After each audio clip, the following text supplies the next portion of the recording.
In the coaching industry, especially the high ticket coaching industry and high ticket sales industry, there's something that we don't talk about. We talk about sales scripts, strategy, systems, better questions, active listening, all of the things, clarifying questions.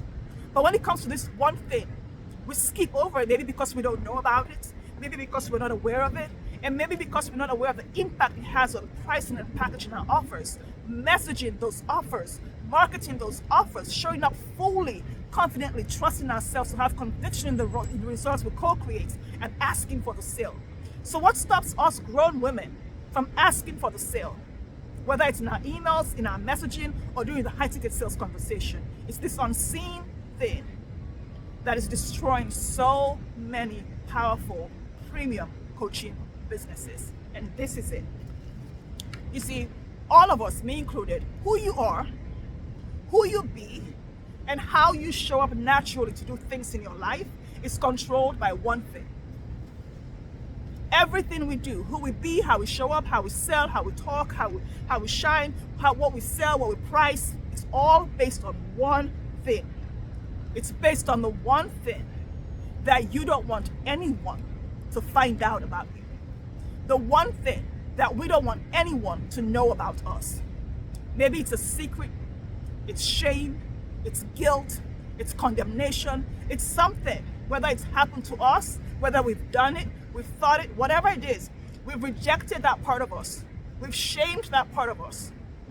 We've given up on that part of us. We've hidden that part of us from our business and shown up incomplete. Half of the whole of who God says that we are. For me in my business, it was sexual assault, rape, FGM, all of the things that I had made myself a victim of, where I felt less of a human being, less of a human, because I had allowed people to do things to me. And I had victimized myself and made myself a victim. And I shamed myself. I felt guilty. And until I was confident enough, until I trusted God to slay the shame and say the thing that needed to be said so I could do the work that God called me to do, I couldn't do that thing. I couldn't ask for the sale. I was underpricing, undercharging, exploiting myself. I wasn't asking for the sale. I was sending out emails and messaging that was wishy-washy. I didn't want to rock the boat. I was pleasing people. It wasn't until I took a stand and said, God is my source. The only one that I serve in this world is God. I don't care about you. I want to make sure that we all win, but you are not the boss of me. God in me directs my path. But let's get back to this one thing. It's the narrative that many women coaches are trying to control in their lives. The stories they've hidden. And here's how it shows up. It shows up in you showing up in your messaging, whitewashed, watered down. You're underpriced, you're undercharged. You want to make sure nobody's left behind. You dilute everything. And when it comes to asking for the sale, you pray hope with all of your might that someone will ask you if they can work with you. So you put offers out there, but you don't really want people to buy them. So you say, I'm going to create this high-ticket coaching offer for 10K, 25K, or 100K.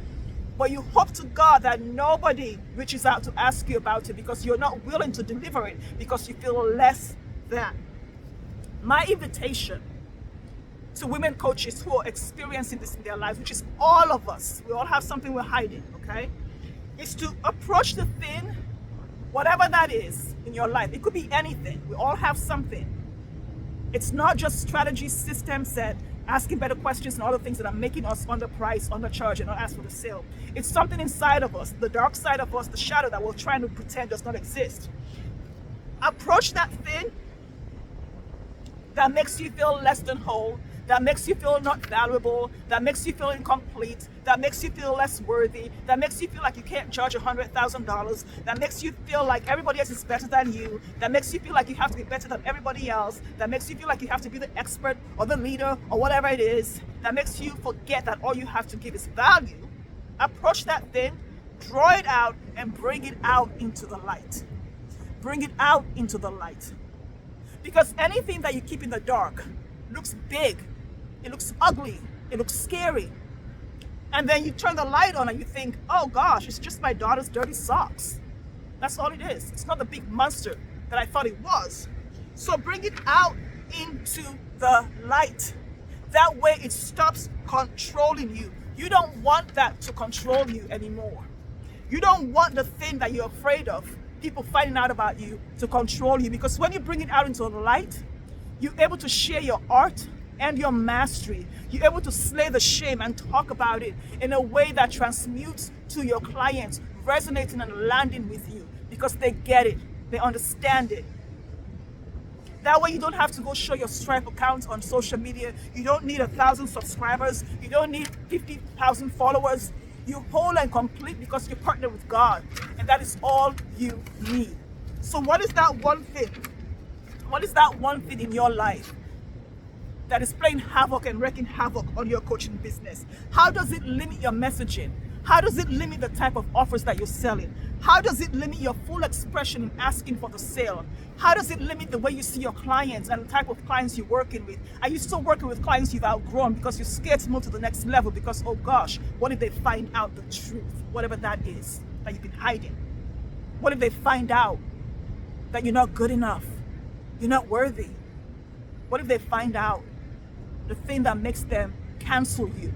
That makes them feel like, ooh, I don't like her anymore. That makes them feel like you're not as smart as you think you are, as pretty as you think you are. What is that thing that is holding you hostage? There is no reason to not play full out and ask for the sale. There's never a reason to be anything less than who God says you are. There's never a reason to be disobedient. The obedience, your obedience to God is on the other side of you asking for the sale. It's planted and rooted in the high-ticket client, the high-end coaching client that you're going to share your gifts with. It's rooted in the results and outcomes you're going to co-create with that client. So ask for the sale. Share your heart and your art to the extent that it matters to your high-end coaching clients, recognizing that the offer you're selling is for her. And share your heart and your heart to the extent that it gives you the confidence, that you trust yourself, that it gives you conviction in the results, and that you're excited to ask for the sale, either in your messaging or during the high-ticket sales conversation. So let me know how this lands for you.